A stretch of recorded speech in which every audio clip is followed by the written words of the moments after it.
Powerful earthquake of magnitude 7.4 in Vanuatu.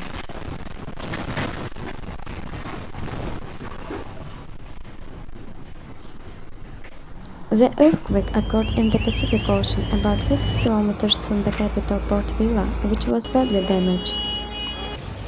A tsunami warning was issued after the earthquake, but the warning has now been lifted.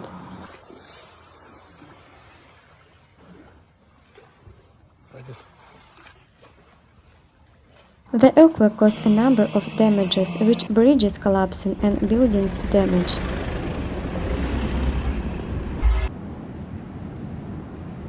It is reported that the first floor of the building, which houses the French and US embassies, collapsed under the weight of the upper floors.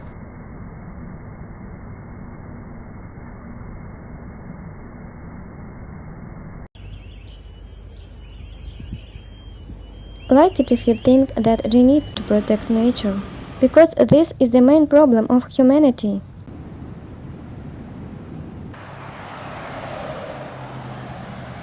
The more likes, the more people will know it.